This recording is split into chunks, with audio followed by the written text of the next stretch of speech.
run. Thank you for the computer science students and postdocs. Then remotely, we have two committee members, Stuart Jeffries, whom you all know, but he's at Maui now, and he is online. And the other one is Dipiendu Nandi from ISOCOL in Kolkata, Buenos Aires now, and coming in from there. And collaborator David Hatt.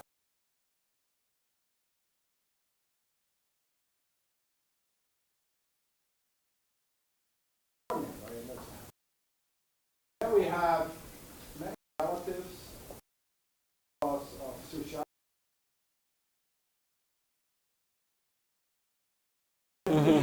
Just back from the eclipse.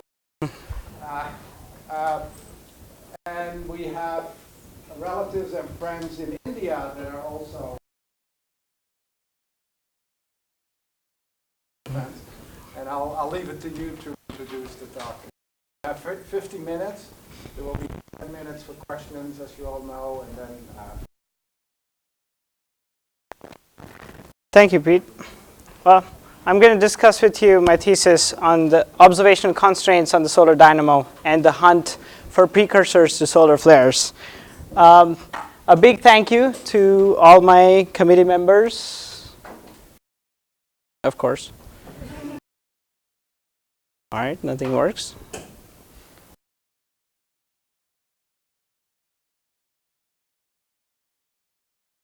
There we go. Okay. Pete, Russell, Stuart, and Dipiendu, and Dr. Kozhanov, who I just imagine is sitting there. And my collaborators, Dr. David Hathaway, who used to be at NASA Ames Research Center. He's now retired. And Andres Munoz Jaramillo at Southwest Research Institute in and Dipiendu Nandi from India. All right, let's start with a brief history. 1610-80, Europe. The telescope has just been invented, and people are starting to point it at pretty much anything they can point it at. And four of these people reported sightings of dark spots on the sun, which we now call sunspots. One of them was Johann Fabrici, Thomas Harriot, Christoph Scheiner, and of course, Galileo Galilei. It has been 409 years since then, and there have been some developments on our understanding of sunspots.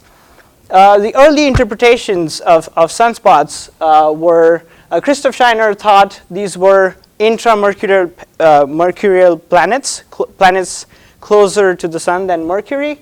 Galileo Galilei, however, did detailed observations. Even with a small telescope, he was able to see the changing shapes of sunspots as they transited across the solar disk.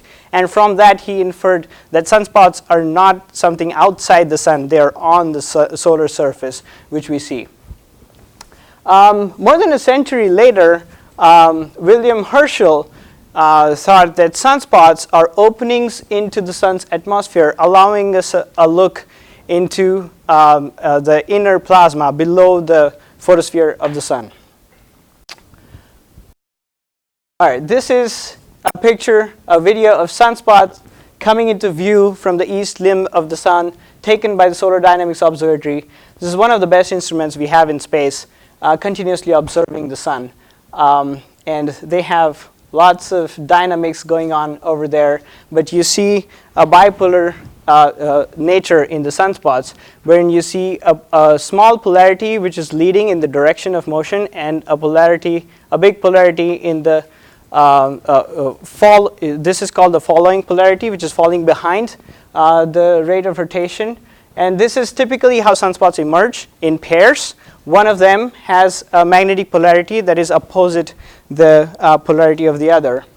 In 1843, Henry Schwab had sunspot observations up until this point, from 1600s onwards. And by looking at the data, the number of sunspots recorded by various people until the 1700s, and even after that, by combining observations from lots of different sources, he was able to infer a 10-year-ish periodicity in the number of sunspots. Now we know that the periodicity in sunspots is around 11 years, but still, that time when he didn't have computers to produce a plot like this, to observe that periodicity was pretty impressive.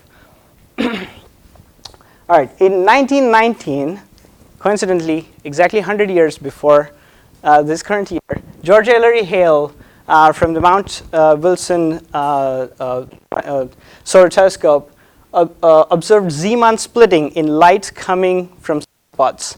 And he inferred that there must be magnetic field in the areas of sunspots, which is of the order of 1,000 Gauss or even more. So we understood that sunspots are magnetic. And Hale also came up with a famous inference, which is now known as Hale's polarity law. As in, the bipolar sunspot pairs, which emerge in the northern hemisphere, have opposite polarities than the ones emerging in the southern hemisphere during a particular solar cycle. And a solar cycle later, so 11 years later, these polarities in the northern hemisphere will flip, as well as the polarities in the southern hemisphere, which will flip.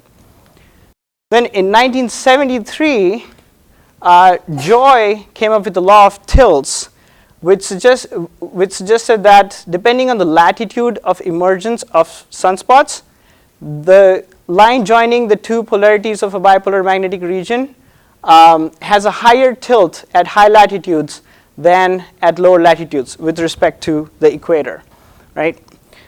Now, one of the interesting things about this as well is that whatever is the polar field of the sun during a particular, at the beginning of a particular cycle, the trailing polarity of sunspots in that hemisphere, which are closer to the pole, have a magnetic polarity opposite of that at the poles. And what you can do is, by emerging lots of sunspots of this configuration, you can cancel some of the flux of the leading polarities across the equator and transport some of the flux from the following polarities towards the poles to invert that polar field during a particular cycle. And that transport towards the poles is handled by what we call the meridional flow. It operates away from the equator at the solar surface and towards the poles. All right. Now, to explain these properties of sunspots, Eugene Parker in 1955 came up with a magnetic buoyancy argument. As in, imagine if you have a toroidal flux tube inside the sun, which is going in the direction of the rotation. The direction of rotation is towards the right side, and this is a toroidal flux tube which goes around the sun. It has high magnetic field. Now, he showed that when you concentrate a lot of magnetic field inside the sun in a cylindrical volume, that volume becomes buoyant. And subject to Archimedes' principle, it rises to the surface. It can pierce the surface at two spots, creating the bipolar magnetic regions. And while this flux tube is rising throughout the convection zone of the sun, it is subject to Coriolis force because it's in a rotating frame. And that Coriolis force is what provides the Joy's law tilt. All right, now we have 409 years of sunspot observations. We have a theory of how they form. And we know that during a solar cycle, this is a latitude time plot of the radial magnetic field on the sun's surface, right? And what you see here is one solar cycle, another one, and half of the current one.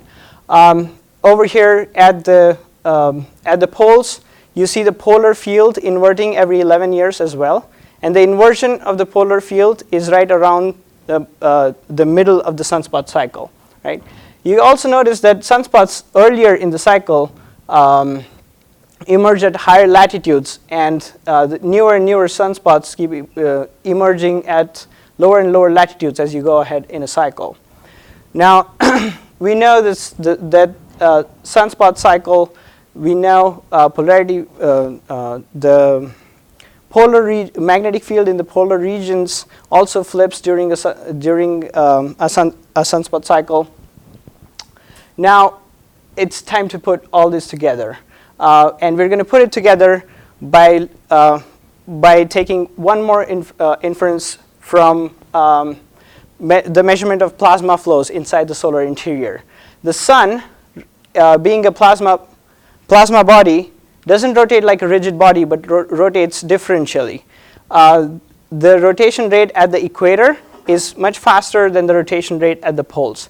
The equator, on average, goes around the sun once in 25 days, whereas the poles rotate slower. They take around 33 days to complete one full circle.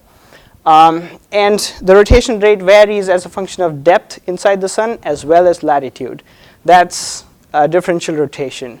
There's another component, which is the meridional flow, which, as I said before, goes from the equator towards the poles at the surface and is supposed to return back somewhere inside the convection zone. Where exactly this return flow is present is still debatable, because most of the techniques have a very high noise in their measurements as you go inside the sun. So where exactly this return flow operates is not completely known yet. But let's put all this together in the current understanding of the solar dynamo. We have a poloidal field, as in we start with a polar field. Then you start emerging sunspots. The decay of those sunspots at the surface creates a new polar field of the next cycle, right? So you start with the poloidal field in the solar interior. Now, Parker in 1955, when he proposed magnetic buoyancy, he also proposed an omega effect for the formation of the flux tubes. And what he showed is that if you have a poloidal field inside the sun being acted on by differential rotation, the differential rotation is going to carry around the field line near the equator around the sun much faster than the magnetic field near the poles. And that is going to end up wrapping the magnetic field around the sun in the form of a torus. So that is how you can convert a poloidal field into a toroidal field. And while this is happening, the magnetic field is also being amplified.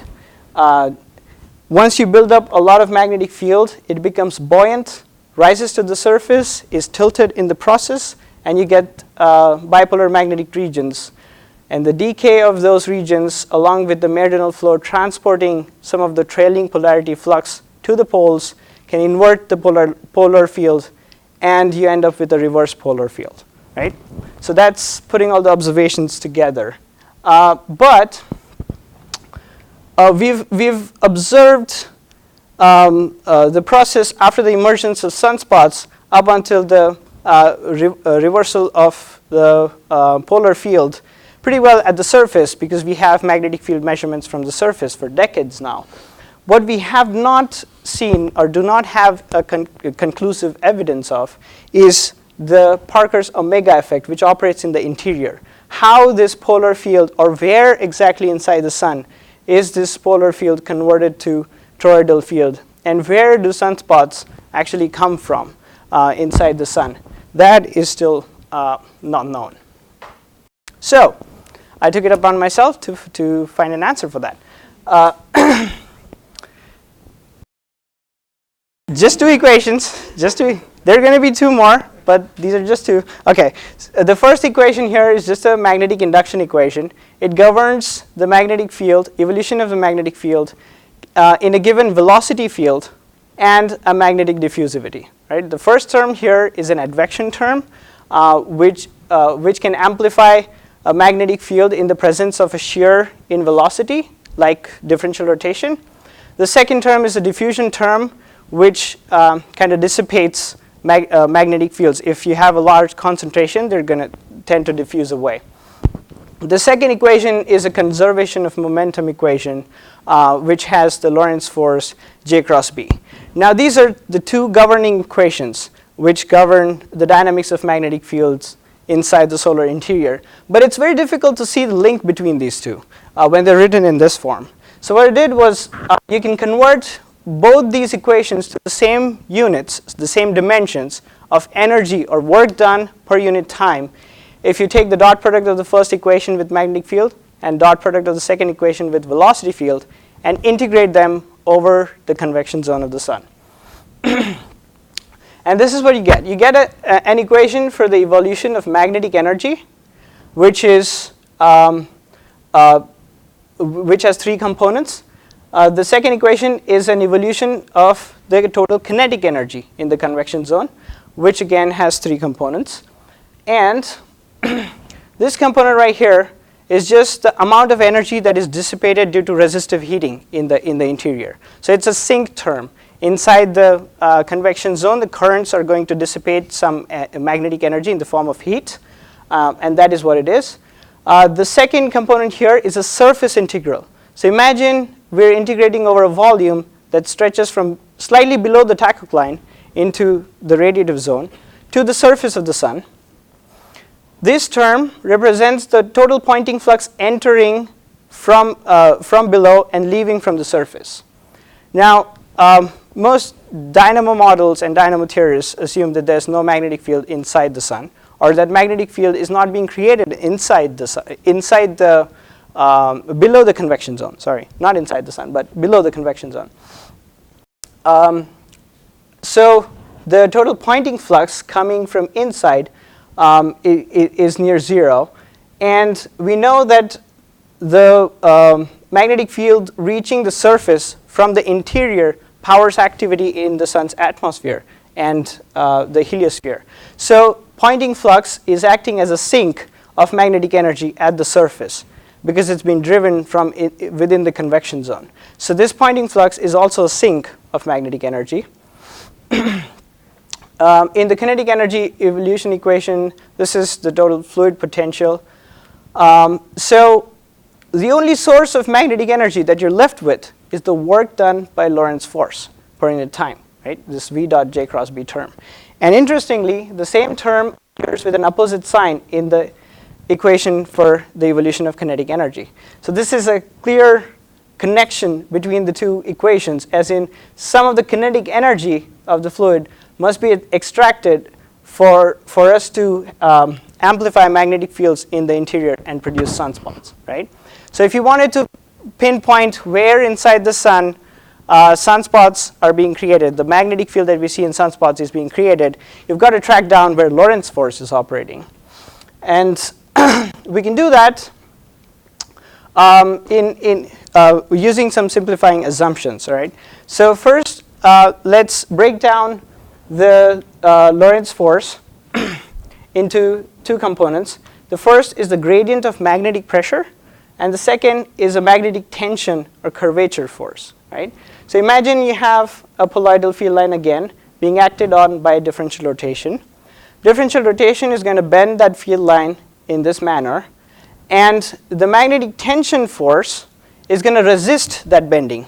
So it's going to operate against rotation at low latitudes and with rotation at high latitudes. That is what we expect. And if you assume that the sun is axisymmetric, which most models do, then the magnetic pressure term, because there's a gradient here, that one vanishes. So what we have to look for is the magnetic tension or curvature force. And where should we look for it? We should look for it in the measurements of rotation rate, because it's going to go against rotation at low latitudes and with rotation at high latitudes, right? So what I use for this is helioseismic data. Now helioseismology is a technique which is basically like getting a sonogram of the sun. But in a sonogram, we send the sound waves and we receive them back. In the sun creates its own sound waves. It's a turbulent, bubbling system which is creating pressure waves all the time, just like when you hear sound when you're boiling water, right? And these pressure waves travel inside the sun, reflecting from its surface. And the number of times they reflect from the surface is proportional to the depth at which they penetrate inside the sun. There's a lot of complex math that goes into this, spherical decomposition, Fourier analysis, and helioseismologists can then derive the rotation rate inside the solar interior by looking at how acoustic waves propagate inside the sun. So I took 2 sets of rotation rate measurements from inside the sun from years 1995 to 2018. The first set was obtained from the Global Oscillations Network Group. This is a group of observatories all around the world which observe the sun continuously, taking Doppler measurements, and helioseismologists use that Doppler data to derive, to invert the data into the rotation rate inside the sun. The second set was by combining the Michelson Doppler imager and the helioseismic magnetic imager on board the Solar Dynamics Observatory. This data was reduced by Larson and Shou, and the gong data was reduced by Antti and Basu. So I took their rotation rate measurements for just about 2 solar cycles and looked for the signs I was expecting from magnetic tension. And this is what I get. The left panel, the left 8 panels are from gong data. The right 8 panels are from MDI HMI data. The gray regions are where the signal to noise ratio is too low to infer anything confidently. And these are latitude time plots at different radius inside the sun. 0.7 solar radius is where the boundary of the radiative and convective zone is. We can't go down to that boundary because the noise dominates there, but we can go as far as 0.76 solar radius. And the green locations here show the locations of sunspots at the solar surface. The color here is the azimuthal acceleration. In red are the regions where you have acceleration in rotation rate. In blue are the regions where you have deceleration in rotation rate. And down here, you can see that sunspots appear right at the edge between the accelerating and decelerating zones, right? What we expected from magnetic tension was that latitudes below sunspots should decelerate, latitudes above sunspots should accelerate, and that is what we see here. And the entire pattern propagates towards the equator just like sunspot locations do, right? As we come up near the surface, the azimuthal force is not that dominant because the density drops off very quickly. So the azimuthal force is strongest in the deeper layers, the lower half of the convection zone. And it shows the patterns, qualitatively the patterns that we are expecting. So this helps us narrow down where the Parker's omega effect is operating. It's between 0.76 and 0.84 solar radius inside the sun. All right, these are time panels of the same quantity, the azimuthal force, where again red is acceleration and blue is deceleration. The green circles at the top are again locations of sunspots, and right over here, top right panel, you see the time. Now this was solar minimum to solar maximum. Then you go from maximum to minimum and the minimum to maximum of the next cycle. Now you see in the first panel, we're going from solar minimum to maximum. The high latitudes are accelerating, low latitudes are decelerating, which is what we expect when sunspots are being created. In the next half of the cycle, the sunspot number is going down, and the high latitudes start to decelerate, the low latitudes start to accelerate, as in to replenish the shear that was lost while creating sunspots, right? And then you see the same pattern again over here as you saw in the first row, but it's a little bit weaker. The area coverage is lower because the current solar cycle is of lower strength than the previous solar cycle. All right, now one of the questions we've also answered is that which property of solar rotation is consistent across solar cycles? Until now, people who modeled the solar cycle just take the temporal average of rotation rate in the solar interior and use that to run their models on. But what we found is that the temporal average of rotation rate is actually not consistent across solar cycles.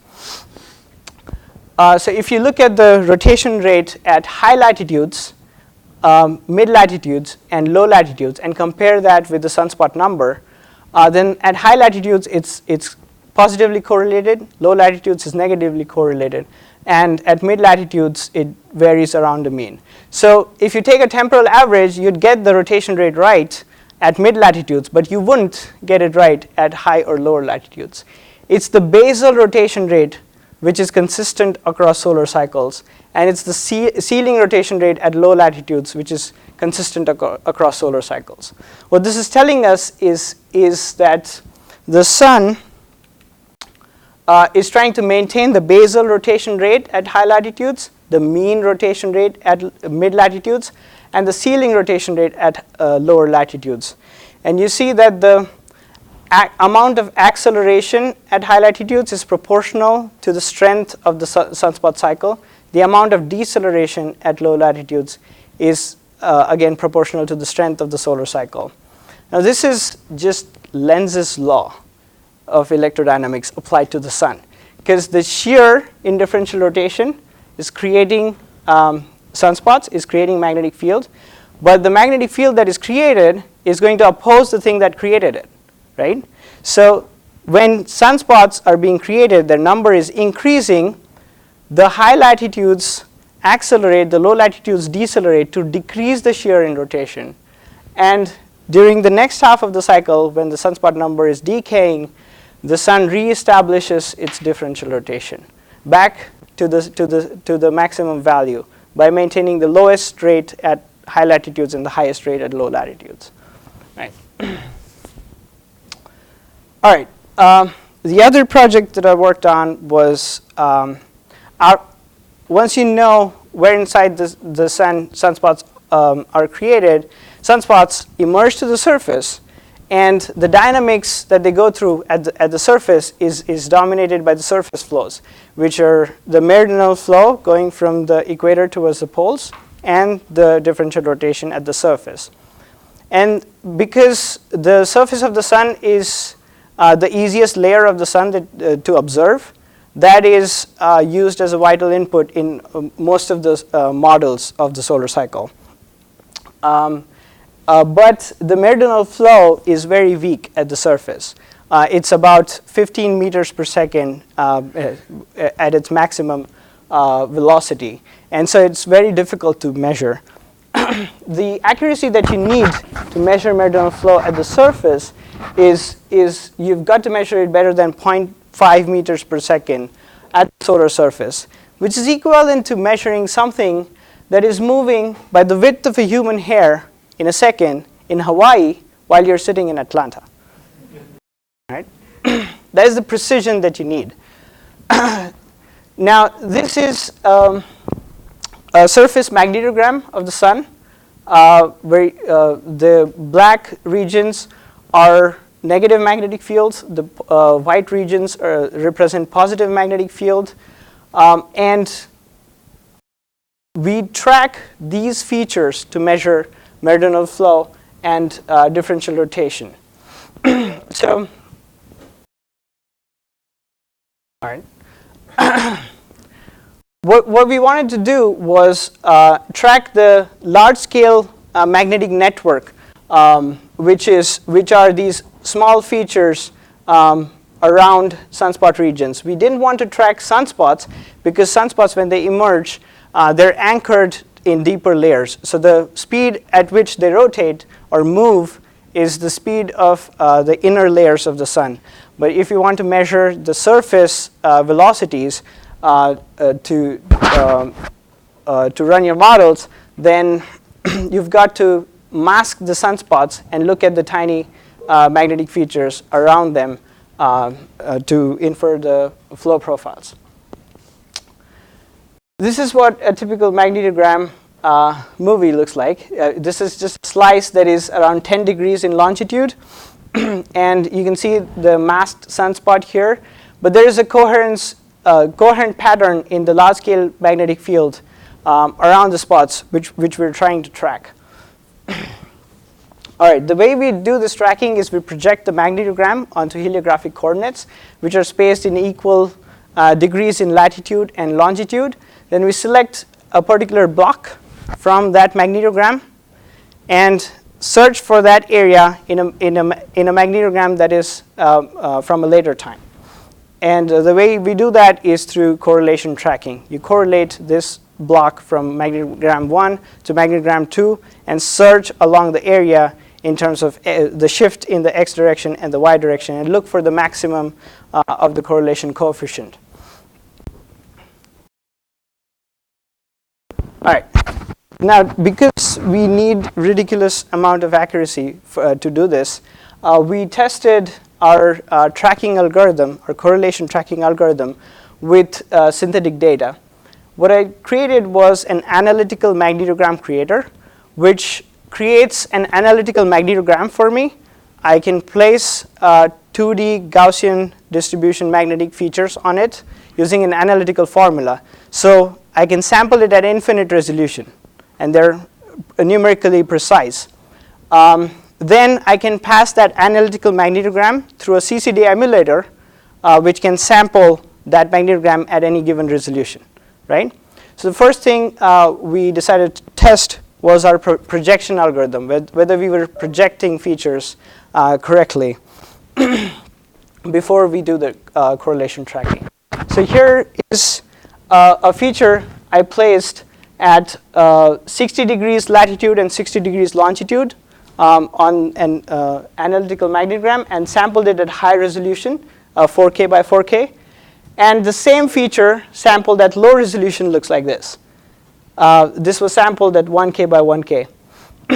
Now, what people usually do is when you're projecting something, you've got to interpolate to find the value at a particular pixel or a fractional pixel on the solar disk. And what people usually use is a bicubic interpolation algorithm. So to test the interpolation algorithms, what I did was I oversampled this low resolution image of the feature and tried to get back the high resolution image to check if my interpolation algorithms are right. Now, the most common interpolation algorithms are bicubic and bicubic spline. When I use those to oversample this to create that, I get these features which are kind of stretched in the direction away from this center. So that is clearly what we do not want to do, because that will create a systematic error in our measurements. So what we did was we ended up adopting an algorithm designed for use on spherical surfaces, which was proposed by Sandwell in 1987, which uses the actual latitude longitude coordinates of the pixels on the sun instead of working in image pixel grids. Because in image pixel grids, when you interpolate, you're assuming that all pixels are separated equally. But on the curved surface of the sun, all pixels are not separated equally. You need to take into account the actual latitude and longitude of those pixels to be able to interpolate. And that algorithm gives us a much better resemblance to the high resolution features.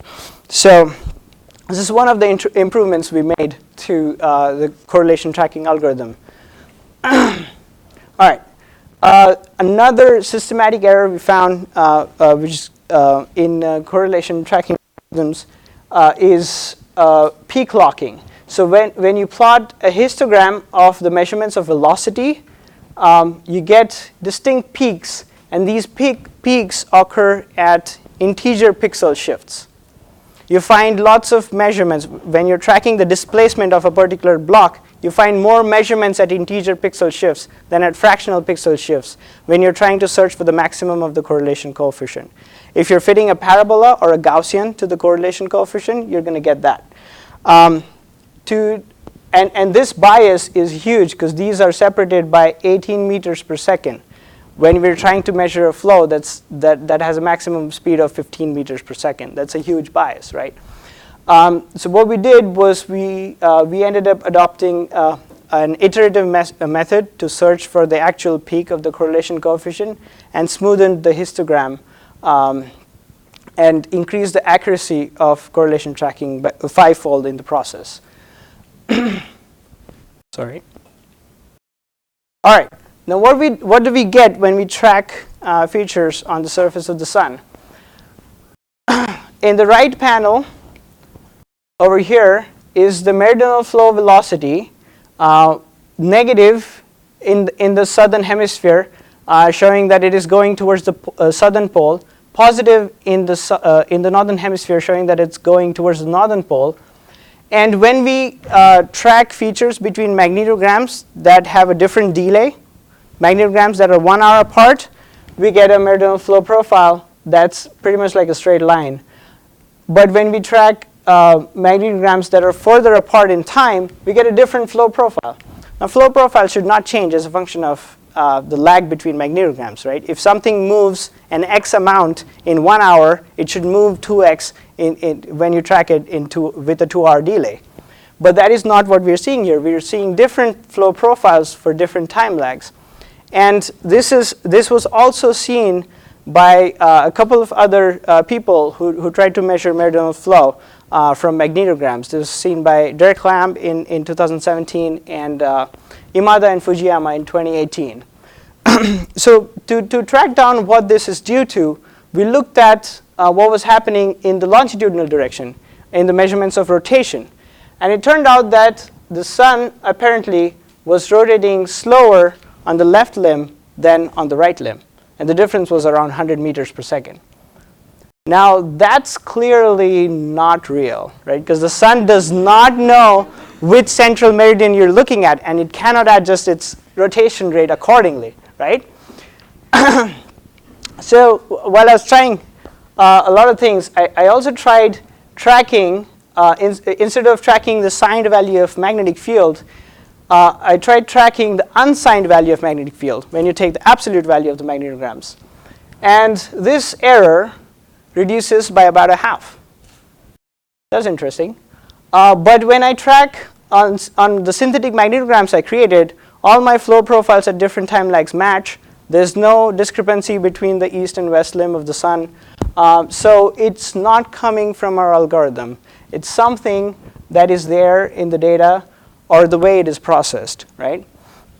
Now, the way we resolved this issue was, all right, let me first explain why the error reduced by about a half when I track using the unsigned magnetic field, right? When you look at tiny magnetic features on the surface of the sun, here yellow and blue are magnetic field of opposite polarities, and red contours represent the places where plasma flow is converging, right? On the sun, you have granulation and supergranulation.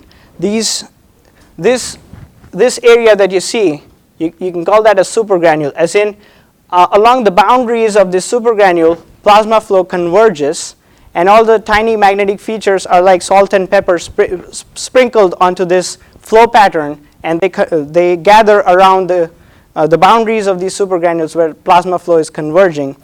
In the face of this supergranule, plasma is diverging, right?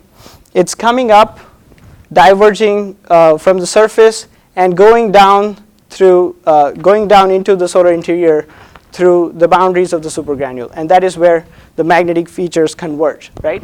Now, if you're tracking the signed value of magnetic field, let's take a one-dimensional example.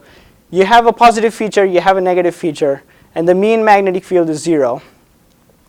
You have a correlation coefficient that subtracts the mean value from the magnetic field. Then when you're tracking this pattern with a similar pattern at a certain time apart, you're tracking both the positive and negative feature, but you're not giving any weight to where the features are not present, which occupies a large area on the magnetogram, right? So you're not giving any consideration to the blank spaces between the features, whereas we could use that too, right? So when you track using the absolute value of magnetic fields, now the mean value of your magnetic field is not 0, and there is some weight, there is this blank space in between the features also counts towards calculating the correlation coefficient, right? So this increases our area of coverage. Systematic error that we see is related to the spectral line that we're observing and its height of line formation, which we think is the cause of the systematic error.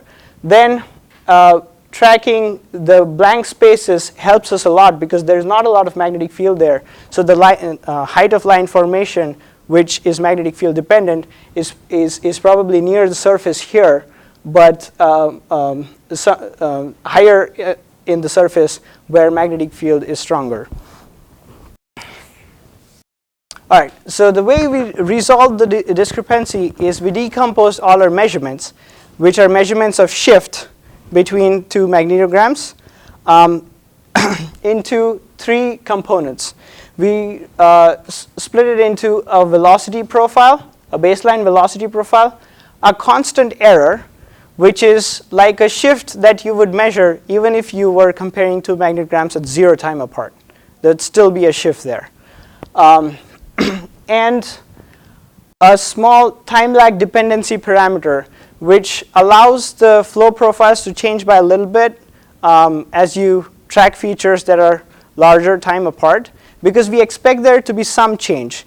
When you're tracking features that live longer at longer time lags, the longer living features are generally larger and they're rooted inside deeper layers of the sun, and so might move with velocities that are different from the surface. So this small delta models the changing flow profile with time lag. The capital delta is a systematic constant shift that is always there, and V is the baseline velocity profile. Now when we use the measurements we performed at different time lags, you can decompose this equation by using 3 of those time lags, and we get a nice match between all the meridional flow velocities. This is the pattern of the capital delta, the constant shift error, and this is the small delta, which is about half a meter per second per hour, which suggests that the meridional flow is decaying with a rate of half a meter per second per hour of time lag that you increase. Right? And the only assumption that we made while performing this decomposition was that V, small delta, and capital delta were independent of time lag. And when we used different combinations of time lags to calculate them, they matched within the error bars, validating our only assumption. Right? So after processing 5 terabytes of data for 3 months, I finally got the results, which are over here. The first panel is the meridional flow as a function of latitude and time on the solar surface. The black contours represent the areas where sunspots are present on the solar surface. And you see that meridional flow is systematically slower where sunspots are present than where they're not. It increases when sunspots disappear, but is slower when sunspots are covering the surface of the sun. On the right side is what we call the torsional oscillation profile. This is basically the rotation rate on the solar surface of the sun after subtracting a mean rotation rate. And you see that where sunspots appear, they appear along an edge of this torsional oscillation profile. The leading polarities are in bluer areas, slower rotating, and the following polarities are in the redder areas, the faster rotating regions. Now the profiles of capital delta, the capital delta actually captures most of the systematic error. After you subtract capital delta, the discrepancy of rotation rate between east and west limb of the sun is gone. All of that was in this systematic error, and because these results are a combination of MDI data until 2010, and we switched instruments in 2010 to HMI, the capital delta is drastically different between MDI and HMI. The differences between the two instruments are all captured by the systematic error automatically. I just decomposed the measurements, and when I got the baseline flow profiles, I didn't even have to cross-calibrate across the instruments. The measurements just matched. And all the discrepancies between the two instruments were captured by the systematic error, the capital delta. Now the small delta is the time lag dependency parameter, which allows the flow profiles to change, and that also matches between the two instruments within the errors. So if you fit the meridional flow profile at each timestamp with latitude to a Legendre polynomial, because it looks similar to the profile, you can find out the amplitude of meridional flow, which is shown here in cyan, along with the sunspot number in white. And you see that the meridional flow velocity is kind of anti-correlated to the sunspot number. Over here is another Legendre polynomial of order 1 fitted to the torsional oscillation data, showing the cyclic behavior of the rotation rate on the solar surface. So in this work, we fixed lots of systematic errors that were interfering with correlation tracking measurements. And we've explained why Derek Lam and Imada Fujiyama were getting patterns which were deviating from the actual meridional flow profiles. All these errors are present in their measurements as well, without them realizing it. All right, so I found out where inside the sun the omega effect operates. It operates between 0.76 and 0.86 solar radius. It could also be operating below 0.76, but we don't have enough signal to noise there to be sure. The shear in differential rotation decreases during the rising phase and is restored during the later phase of the solar cycle. The baseline rotation profile of the sun is not its temporal average. This is important for dynamo models, and it's also important for dynamo models to explain why this is the case. Meridional flow measurements from correlation tracking on magnetograms have a systematic error, actually lots of systematic errors, starting from the interpolation algorithm to peak clocking and to discrepancy in the measurement from two limbs. Those we have proposed corrections for. And now we have reliable photospheric meridional flow and rotation rate measurements for the past 2 solar cycles, and I'm making them publicly available. All right, now we come to the third part of my talk, which is the hunt for precursors to solar flares. Right? What we've done in this is we've created a benchmark data set which is machine learning ready. We've taken care of all the time-consuming processes that you need to do to get the data ready to be fed into your machine learning algorithms. And this was a huge group effort from all the people in data mining lab. So it's not just mine. So let me just go over it. So here is an example of a solar flare. A solar flare is just a sudden brightening in the X-ray luminosity of the sun. It is a transient event, can last from a few seconds to a couple of hours. The reason why it happens, there are two very simple models to explain it. If you have a magnetic loop that is going up from here, going down from here, this is the surface of the sun.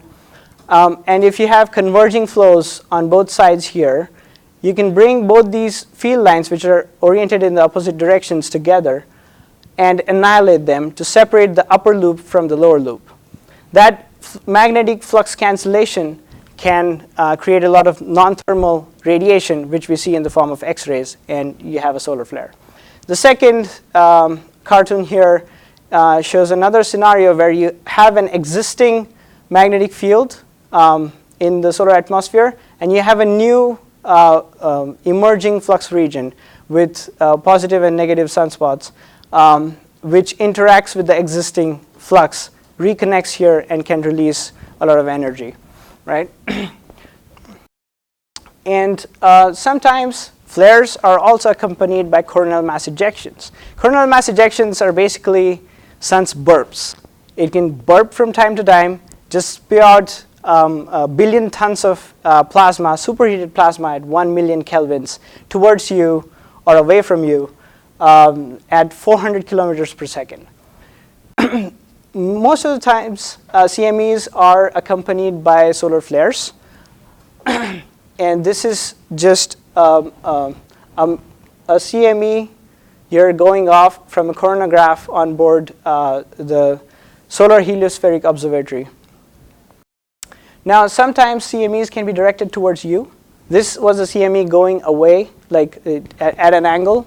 When a CME is directed towards you, you don't see this kind of behavior. You see a halo of expanding plasma coming towards you, and it hits the particle sensors of the LASCO instrument.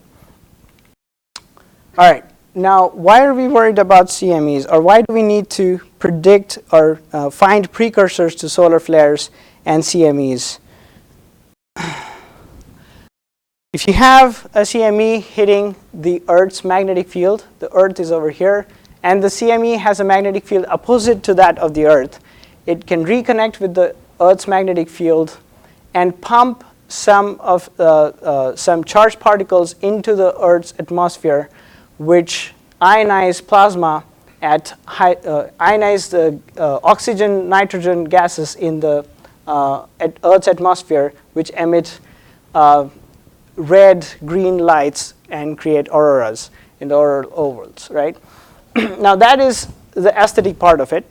We're worried about CMEs and solar flares because they can interfere with our satellites in space. They can interfere with radio communication. They're a hazard to human space exploration. You can have radio frequency blackouts in the regions where auroras are currently being created. The largest, I'd say, economical impact is to the power grid. There was an incident in 1989 when we had a large, a rather powerful CME hit the Earth, and it induced currents in the North American region, which found a weak spot in the power grid of Quebec, Canada, and the city was plunged into darkness for like 12 to 18 hours. This happened around 2 a.m. in the night, so and it was Canada in March, so it was cold. People woke up to cold apartments without power. Metro trains weren't running. Within that period, Quebec suffered billions of dollars of losses. And this was back in 1989, when we were kind of less dependent on electricity than we're now. So it is important for us to get a handle on predicting these events. And that is why we've created a benchmark data set which enables this. All right, so let me just quickly go over the classification of solar flares. When you have a peak X-ray flux, now when you have a flare, the X-ray flux coming from the sun is going to suddenly shoot up, it's going to peak, and then it's going to decay exponentially, right?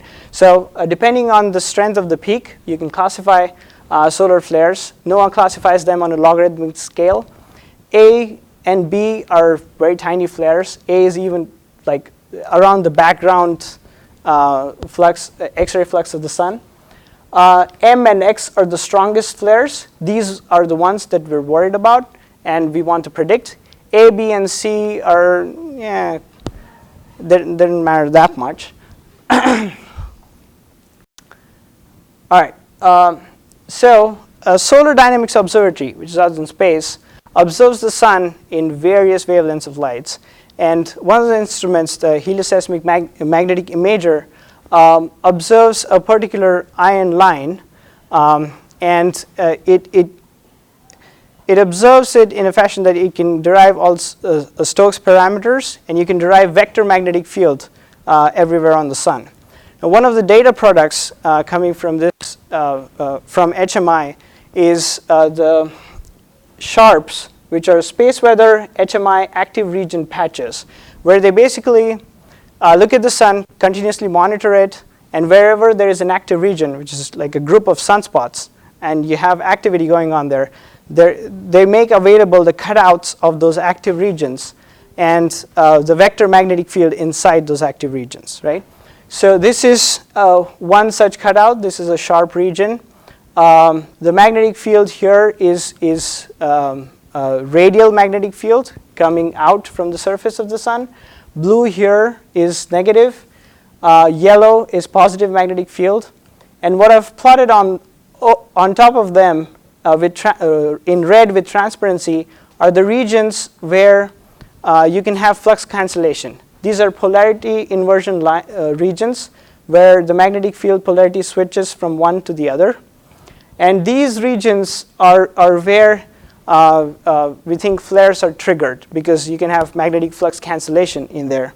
Now, if I play this movie, you'll see how this particular active region evolves, and where you see asterisks, that is where flares are going off.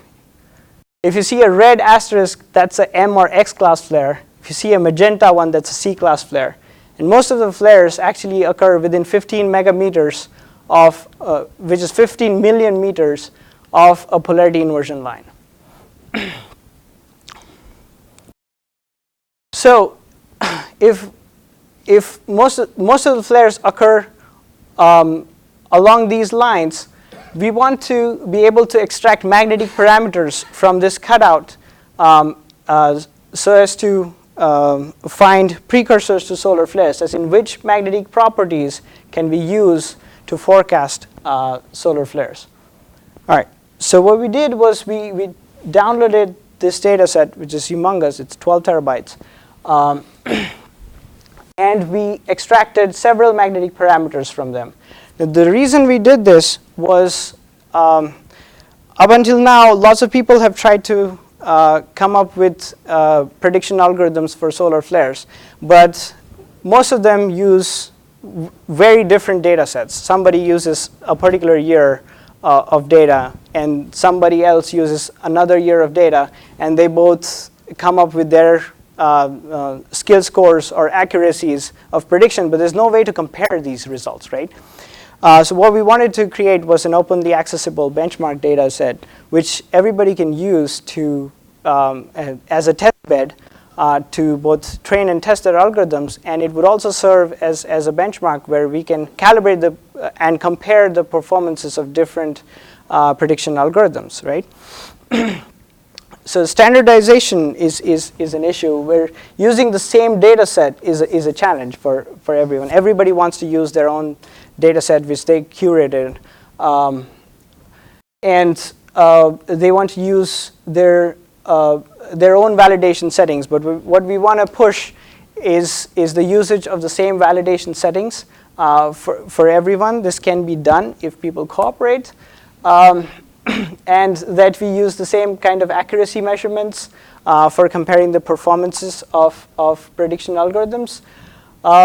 We cannot force anyone to use our data set or any data set, but we can ask them, once they've come up with an algorithm, to at least test it on this benchmark and report their performance so that it can be compared, right?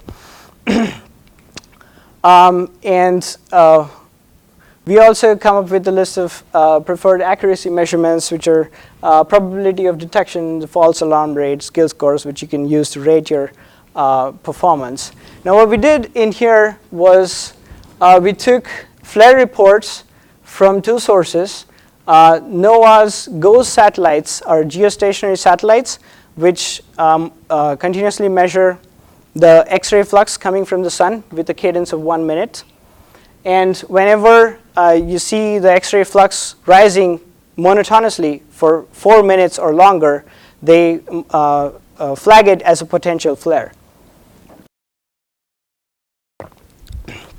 So NOAA's flare reports are available. They give us the start time, peak time, and the end time of a flare, along with the classification based on its peak X-ray flux.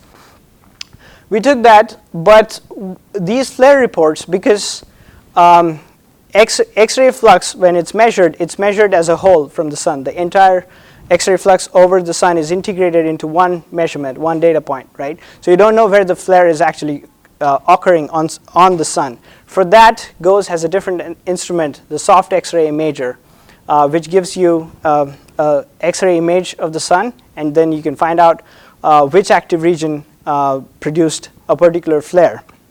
But in NOAA's reports, the locations for a lot of the flares are missing. Sometimes they only provide the active region number as designated by NOAA and do not provide its latitude, longitude information. So what we had to do was we queried the centroid location of that active region from another database maintained, which used to be Royal Greenwich Observatories. It's now operated by NOAA. And we filled in the latitude, longitude coordinates of the active regions by matching them based on the NOAA active region numbers. Then another source of flare reports is based off of Solar Dynamics Observatory's Atmospheric Imaging Assembly. It images the sun in ultraviolet, extreme ultraviolet radiation, and you can use that to track where flares are coming from. So we cross-checked the reports from GOES and AIA to find out if they were both reporting the same location or not. And there were quite a few cases where they were not reporting the same location. They were like completely on the other side of the disk. So those flares were marked as invalidated. They were not confirmed. So depending on what your goal is, you can either use or drop them, but we've marked them as invalidated. And all these cross-checked flares go to our benchmark. Then you have the SDO HMI sharp magnetic field patches.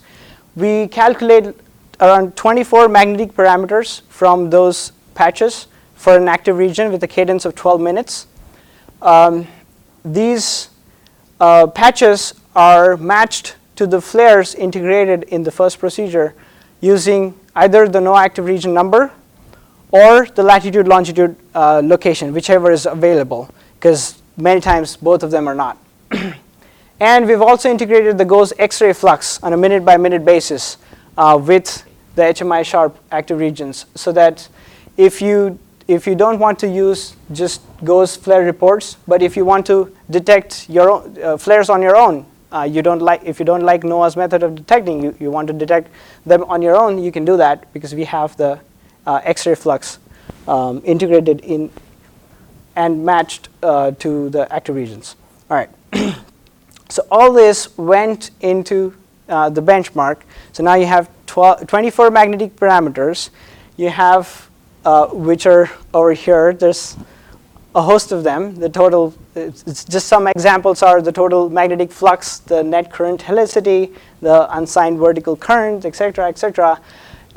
We also have the flare history, which is important because when an active region flares, it's very likely to flare again. It's the first flare that is difficult to predict, but once an active region flares, you can kind of say with some confidence that it's going to flare again. So we have flare history parameters for each active region. We have extra quality flags depending on the position of the active region. If it's at the limb, we can't trust its magnetic field measurements. All right, so this is a simple sampling scenario which you can use the data set for. Imagine you have 24 hours of data. You can use the first 8 hours as an observation window. So let's say your current time is here, right? You use 8 hours of these parameters as an observation window, and then predict with a latency of 4 hours. You predict for the next 6 hours what kind of flare you're going to get, or if you're not going to get a flare, right? So you can declare a prediction window, a latency, and an observation window on your own. We have the benchmark data set as well as a slicing and sampling code where you can modify the observation window, the prediction window, and the latency as you wish. And the label for this particular sample is going to be given by the strongest flare that occurred in the prediction window, right? Because to train machine learning algorithms, you need to provide a label for every sample. Now, this particular sample will be labeled as M1.6 because there was the strongest flare in that prediction window was the classification of M1.6. And then you can do this every hour by shifting your observation window and predicting 1 hour later in the future. Right?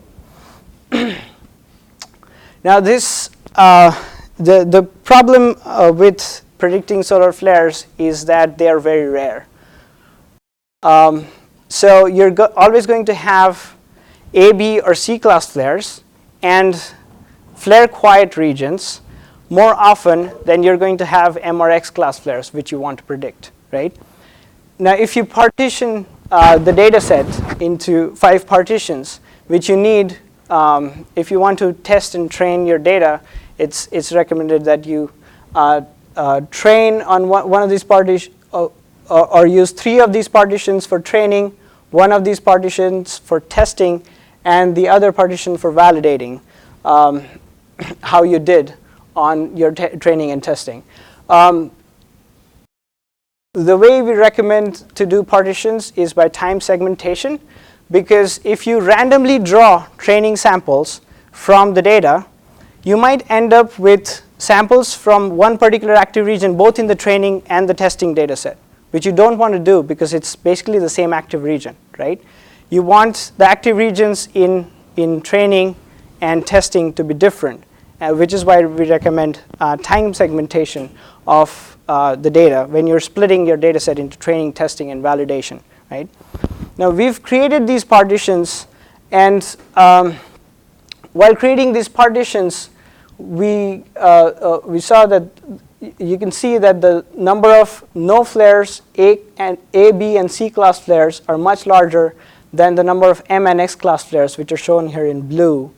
So there's a huge imbalance in the data, which is kind of a problem when you're training an algorithm, because let's say the probability of a flare is 1%. You provide the data to your to a machine learning algorithm. It can just say that there's not going to be a flare all the time, right? And it'll still be 99% accurate. So, so you need to come up with intelligent ways to score your algorithms, which is why we use the true skill statistic, which takes into account some of these things. But class imbalance still affects the results in the end. You end up with lots of false positives. So what we've tried to do amongst these partitions is to keep the ratio of the flaring and what we call the non-flaring, which contains the flare quiet A, B, and C class flares, the same, so that we have an equal amount of minority class objects in all the partitions. You can partition the data as you wish, but I mean, this is just one of the ways to do it. Yes. All right, and this data now is a part of a challenge in the conference Big Data Cup Challenge 2019. We've submitted this data set and asked people to train algorithms on this to predict solar flares, and we have 61 teams, actually not members, 61 teams currently using this data and submitting their testing and training scores as a part of this challenge in the Big Data Cup conference. So we really look forward to working with a lot of people, and we hope this helps us gain as much audience as possible, because this is a needle in a haystack problem. There's just too much data. We're looking for precursors to solar flares which can help us predict them. It cannot possibly be done manually because it's 12 terabytes of data. So we need as many eyes on this as possible to be able to do it. So this benchmark data is now out there. You can go to Kaggle and use it as well. All right, so what we've done is we've produced the benchmark data set, and I'll just leave the summary because I think I'm over time. Right? All right, so the data set reduces drastically the time required for data preparation. We spent, like 8 of us spent around 2 years working on this, getting it all together. So it's going to save a lot of people a lot of time. The data is easily accessible. We have preliminary documentation in place, but we're expanding the documentation on it. And these are the publications that are going to come out. The last 3 are kind of not related to my thesis. The third one is related to the data benchmark. This is under review with Nature Scientific Data, and we hope it will be published once we answer the reviewers' concerns. The first 2 papers, the first paper is about finding where Parker's omega effect operates in the solar interior. This paper is ready to be submitted. We hope it will be submitted in this week. The second paper is about improving correlation tracking measurements from magnetograms, which is also ready to be submitted. All right, that's it. Mahalo.